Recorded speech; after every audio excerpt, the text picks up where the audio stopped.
નમસ્કાર. શું તમને એવું લાગે છે કે તમારા આંખોનું તેજ પહેલાં જેવું નથી રહ્યું? તમારા બાળકોની આંખો દિવસે ને દિવસે ખરાબ થતી જાય છે? તો આજના આ વિડીયોની અંદર હું તમારી સાથે એક હોમ રેમેડી શેર કરીશ. આ હોમ રેમેડી એટલી જોરદાર છે કે એ તમારા આંખોના તેજને વધારશે. તમારી આંખોને લાંબા સમય સુધી હેલ્ધી રાખવામાં હેલ્પ કરશે. આ હોમ રેમેડીને બનાવવું ખૂબ જ ઇઝી છે. આ હોમ રેમેડી નાના બાળકોથી લઈને મોટાઓ બધા માટે ખૂબ જ ફાયદાકારક છે.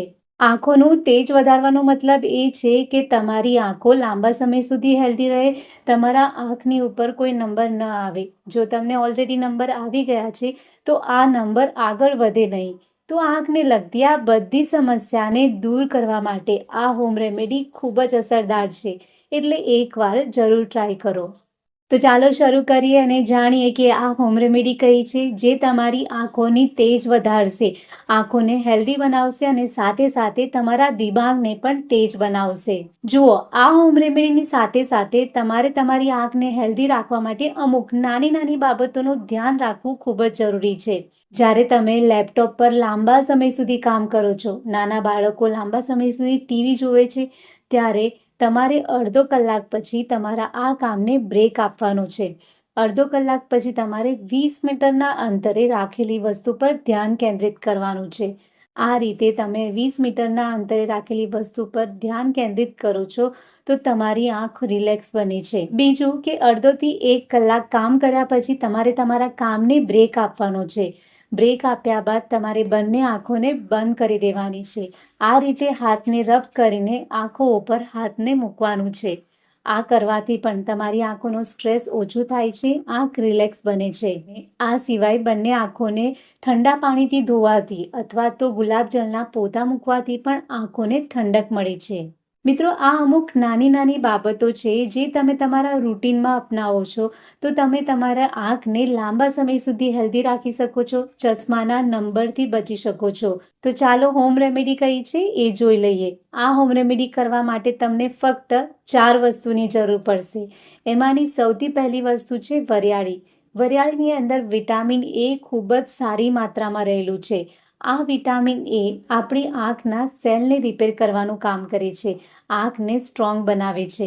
આયુર્વેદમાં તો વરિયાળીને દ્રષ્ટિવર્ધક કહ્યું છે, આંખોનું તેજ વધારવાવાળી કહ્યું છે. બીજી વસ્તુ તમારે લેવાની છે કાળા મરી. કાળા મરીની વાત કરું તો કાળા મરી આપણે જે પણ વસ્તુ ખાઈએ છીએ એની અંદર રહેલા વિટામિન્સ અને ન્યુટ્રિશનના એબ્ઝોર્પ્શનમાં હેલ્પ કરે છે, બ્લડ સર્ક્યુલેશનને સારું બનાવે છે. ત્રીજી વસ્તુ છે બદામ. બદામની અંદર વિટામિન એ અને ઓમેગા 3 ફેટી એસિડ ખૂબ જ સારી માત્રામાં રહેલું છે, જે આપણી આંખોની નસોને હેલ્ધી બનાવે છે. છેલ્લે તમારે લેવાની છે કડી સાકર. કડી સાકરની વાત કરું તો કડી સાકર ટેસ્ટ નથી આપતી, એ આપણા શરીરને ઠંડક પણ આપે છે. જો તમને પિત્ત વધી જવાના લીધે પેટમાં એસિડિટી રહેતી હોય, આંખો બળતી હોય, આંખો લાલાશ થઈ જતી હોય, આંખ ડ્રાય થઈ જતી હોય તો આ બધી સમસ્યાની અંદર ખૂબ જ સારા પરિણામ આપે છે. આ રેમેડી બનાવવા માટે સૌથી પહેલાં તમારે 100 ગ્રામ વરિયાળી લેવાની છે. વરિયાળીને તમારે તવા ઉપર હલકી શેકી લેવાની છે. વરિયાળીને તમારે હલકી શેકવાની છે ને બાળી નથી નાખવાની. એની અંદરનો જે ભેજ હોય એ ઉડી જાય ત્યાં સુધી તમારે વરિયાળીને ગરમ કરવાની છે. વરિયાળી શેકાઈ જાય એટલે એને એક બાઉલમાં કાઢીને અલગ મૂકી દેવાનું છે. હવે તમારે 100 ગ્રામ બદામ લેવાની છે. જો તમને બદામ મામરી બદામ મળે તો ખૂબ જ સારું, કેમ કે મામરી બદામ તમને ખૂબ જ સારા રિઝલ્ટ આપશે. મામરી બદામને પણ તમારે હલકું શેકી લેવાનું છે. એની અંદરનો જે ભેજ ઉડી જાય ત્યાં સુધી તમારે એને શેકવાનું છે. હવે તમારે બદામ અને વરિયાળી બંનેને અલગ અલગ ગ્રાઇન્ડ કરી લેવાનું છે, એનો પાવડર બનાવી લેવાનો છે. પાવડર બનાવી લીધા પછી બંનેને સાઈડ પર મૂકી દેવું. હવે તમારે 200 ગ્રામ જેટલી સાકર લેવાની છે. સાકરને પહેલાં તમારે હલકી ખાંડી લેવી, પછી એને મિક્સર જારમાં લઈને પાવડર બનાવી લેવાનો છે. કડી સાકરનો પાવડર બની જાય એટલે એને સાઈડ પર મૂકી દેવું. હવે તમારે 50 ગ્રામ મરી લેવાની છે. મરીનો પણ તમારે પાવડર બનાવી લેવાનો છે. મરી અને કડી સાકર બંનેને મિક્સ કરીને તમારે ગ્રાઇન્ડ કરી લેવું, જેના લીધે એ બંને સારી રીતે મિક્સ થઈ જાય. છેલ્લે તમારે આ બધી વસ્તુને એકસાથે મિક્સ કરવાની છે અને મિક્સર જારમાં લઈને ફરીથી એને ગ્રાઇન્ડ કરવાનું છે. એને હલકું જ ગ્રાઇન્ડ કરવાનું છે, જેથી આ બધી વસ્તુ એકબીજા સાથે સારી રીતે મિક્સ થઈ જાય. આ પાવડરને તમારે એક એરટાઇટ કન્ટેનરમાં ભરીને મૂકી દેવાનું છે. આ પાવડર 1 થી 2 મહિના સુધી ચાલે છે, એટલે તમને વારંવાર બનાવવાની પ્રોબ્લેમ નહીં થાય. હવે આ પાવડરને કેવી રીતે લેવાનો છે એ સમજી લઈએ. આ પાવડરની 1 ચમચી તમારે રાત્રે સૂતા પહેલાં હૂંફાળા ગરમ પાણી સાથે અથવા તો હૂંફાળા દૂધ સાથે લેવાનું છે. કન્ટિન્યુઅસ 3 મહિના સુધી તમારે આ પાવડરને લેવાનો છે.